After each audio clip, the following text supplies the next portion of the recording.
Marami sa NATO ang naniniwalang pangunahing layunin ng Russia ang mawala ang Ukraine bilang malayang bansa. Isa itong panimulang hakbang para sa mas malawak na kampanya na maaaring magbanta sa buong Europa at malamang na magsisimula sa mga bansang Baltic na nasa silangang bahagi ng NATO. Kasama ang Estonia sa Baltic States, kinikilala nito na malakas na banta ang Russia, kaya kailangan makipagtulungan sa mga kaalyado sa NATO para pigilan ang layunin ni Vladimir Putin na palawakin ang teritoryo. Sinundan agad ito ng aksyon, at di mo aakalain ang ginagawa ng NATO sa Estonia para mahuli ang Russia. Noong Disyembre, 17 ang Estonian Center for Defense o Estonian Center for Defense Investments ay kabilang sa mga nagulat. Nagsimula na ang paghahanda para sa paglalagay ng 5 bunker sa mga kagubatan sa Timog Silangang Estonia. Ang mga bunker na ito ang magiging unang bahagi ng napakalaking linya ng matitibay na depensa na itinatayo ng Estonia bilang bahagi ng papel nila sa paglikha ng Baltic Defense Line para pabagalin ang paglusob ng puwersang Ruso kung sakaling magpasya si Putin na palawakin ang pananakop ng Ukraine papunta sa mga Baltic states. Ayon sa Estonian Center for Defense Investments, magtatayo pa ng 23 bunker sa mga darating na buwan at plano ng Estonia na makumpleto ang 600 nito bago matapos ang 2027. Ang mga bunker na ito ay ilalagay sa iba't ibang bahagi ng Hilagang Silangan at Timog Silangang Estonia sa mga lugar na natukoy bilang posibleng pasukan ng mga tropang Ruso sakaling magkaroon ng pananakop. Kinumpirma ni Kadikay Kolo ng Infrastructure Department sa Estonian Center for Defense Investments ang plano na magtayo ng 28 bunker at target na maglagay ng 600 bago matapos ang 2027.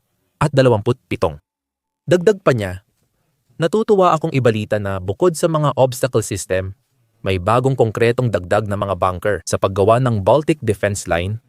Sinabi ni Chief Engineer ng Estonian Defense Forces, Lieutenant Colonel Einar Afanashev, na mahalaga ang lokasyon para mapagsama ang 600 bunker bilang malaking bitag sa puwersa ng Russia. Dinisenyo ang bawat isa para kayanin ang direktang tama ng 100 at 52 mm artillery rounds na karaniwang gamit ng militar ng Russia. Mahalaga ang maingat na pagdedesisyon at koordinasyon sa mga unit, ayon kay Afanashev. Dagdag pa niya, ibinunyag niya ito. Plano rin ng Estonia na magtayo ng hanggang 40 km ng anti-tank trench bilang dagdag na bitag laban sa mga puwersang sumasalakay ng Russia. Matagal nang inaabangan ng proyekto. Matagal nang balak ng Estonia simulan ang construction ng mga bunker na ito. Ayon sa Defense News, nagulat din sila sa hakbang ng Estonia na palakasin ang depensa ng Baltic. Sinasabi nito na bawat bunker ay may sukat na humigit kumulang 35 metro kwadrado o mga 377 talampakang kwadrado at nagsimula ang kanilang paglalagay mga 1 taon na ang lumipas mula sa orihinal na plano. Dahil sa mga komplikasyon sa pagbili, napilitan ang mga opisyal ng Estonia na baguhin ang plano para maisama agad ang mga bunker. Makikita natin sa mga susunod na buwan. Sa simula, naglabas ang Estonia ng isang bid para sa pagpapatayo ng lahat ng 600 bunker. Nalaman nilang lahat ng natanggap na bid ay lagpas sa itinakdang gastusin para sa proyekto. Hindi kasalanan ng construction company iyon. Dapat muna nilang malaman kung saan itatayo ang mga bunker bago magbigay ng tamang presyo. Itinago ang impormasyong iyon para sa seguridad ng operasyon. Ang unti-unting pagpapatayo ng mga bunker sa Estonia ay nagpapahintulot sa kanila na dahan-dahang ilabas ang impormasyon ng lokasyon. Impormasyon ay ibinibigay lang sa mga gumagawa ng bunker dahil gagamitin ito laban sa mga sumasalakay na puwersa ng Rusya. Kaya't naging matalinong hakbang ang pagiging lihim. Kahit na nagdulot ito ng pagkaantala sa konstruksyon, mas mabuti para sa Estonia na hindi tapusin ang lahat ng 600. Mas mabuting mahirapan ang Rusya dahil di nila alam ang lokasyon ng mga bunker kaysa tapusin agad ang proyekto. Para lang lahat ng impormasyon tungkol sa lokasyon ay mapunta sa kamay ng mga Ruso bago pa man magkaroon ng pananakop. Gusto pa rin ng Estonia na kumilos agad ngayon na gumagana na ang proyekto. Ayon sa ulat ng Newsweek, ang mga tao sa loob ng bansa ay hindi sigurado kung kailan eksaktong kakailanganin ang mga bunker na ito. Kung sakaling kailanganin nga sila, nilinaw ito ng Estonian Center for Defense Investment na nagsabing, nakakita na kami ng iba't ibang pagtataya. Gaano kabilis muling palalakasin ng Rusya ang militar nila? Dapat nating gamitin ng tama ang panahong ito at gawin agad ang lahat ng paghahanda. Yan mismo ang ginagawa ng Estonia. Mukhang ang unang 5 sa 6 na daang planong bunker ay mailalagay na sa ilang buwan. Bukod sa mga pangunahing detalye, iniulat ng Telegraph na sila ang unang nakapasok sa mga bunker. Ang Estonia ay magtatayo ng maraming bunker bilang bahagi ng tripwire defense system na pakikinabangan ng buong NATO. Simple lang ang ideya.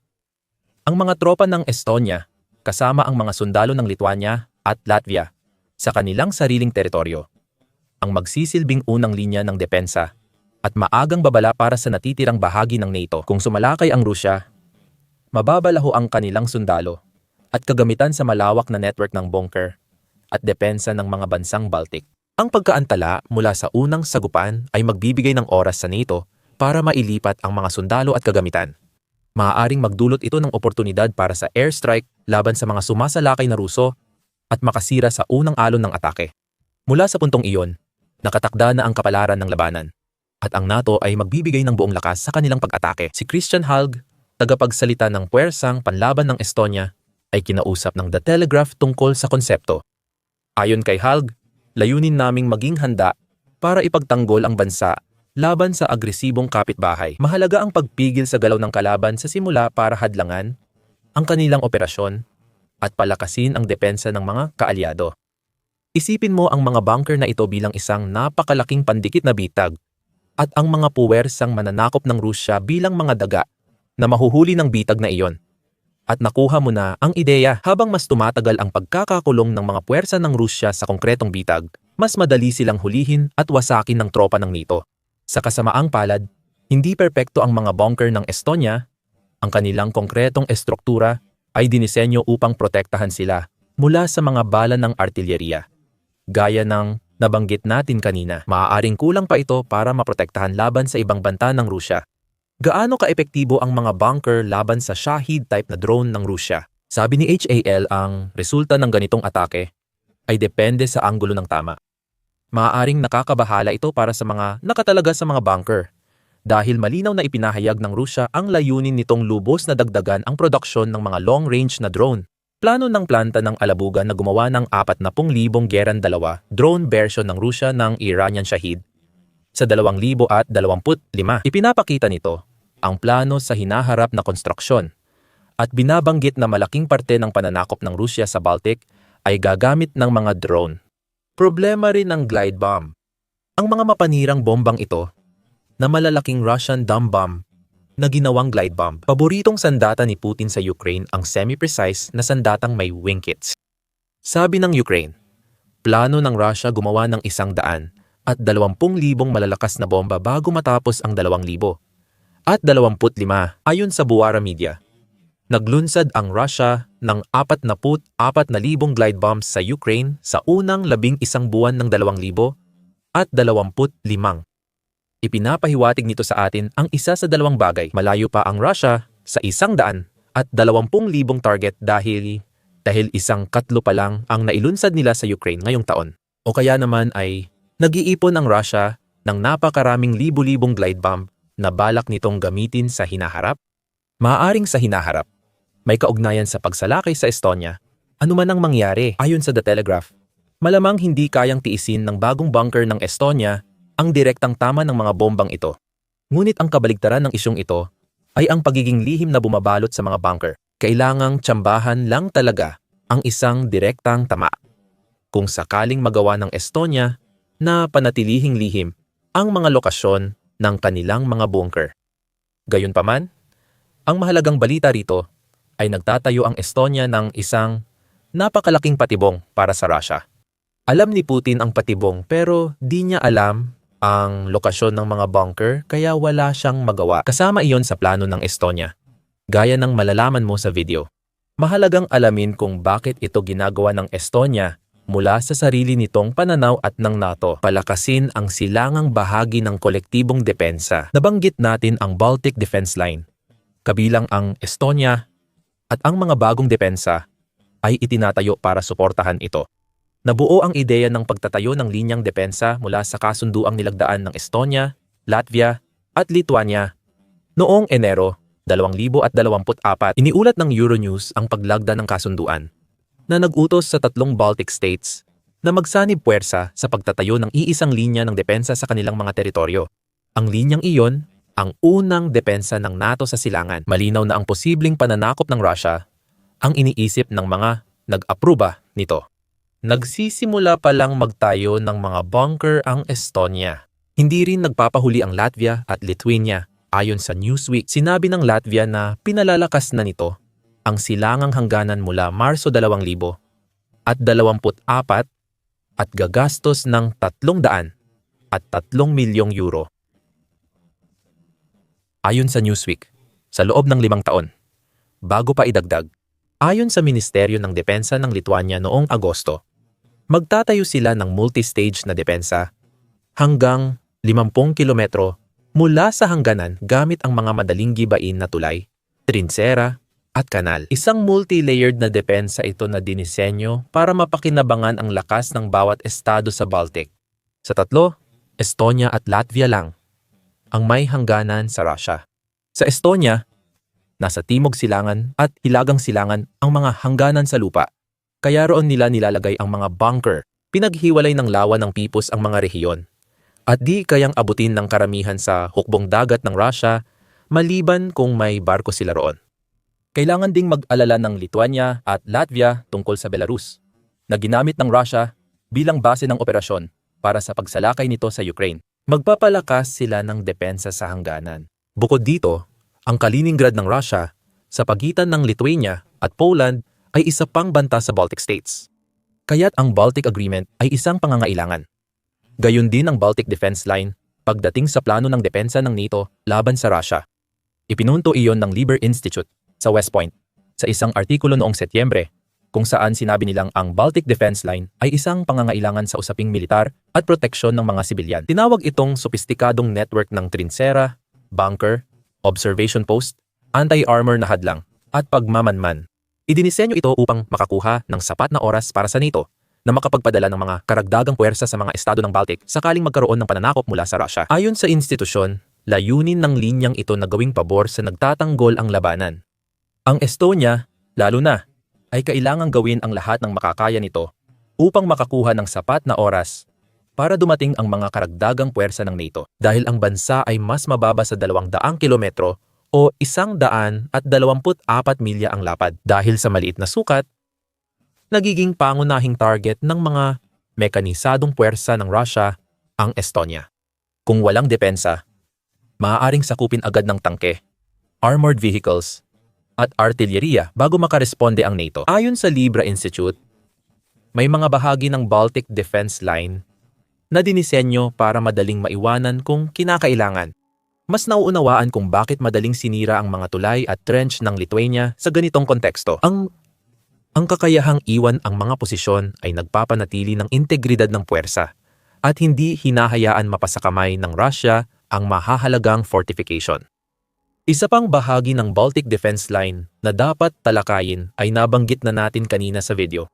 Ang Russia ay inaasahang may alam tungkol dito, kahit na hindi nito eksaktong alam kung saan nakalagay ang mga depensa na bumubuo sa linya. Ayon sa Baltic Sentinel, sinabi sa artikulo noong Hunyo na sadyang ipapakita sa kalaban ang depensang linya ng Baltic. Ginamit ng outlet ang digmaan sa Ukraine bilang halimbawa ng taktikang pagiging lantad. Binanggit na ang mga trinsera at hadlang ng Ukraine laban sa mekanisadong atake ng Russia ay kitang-kita sa komersyal na satellite.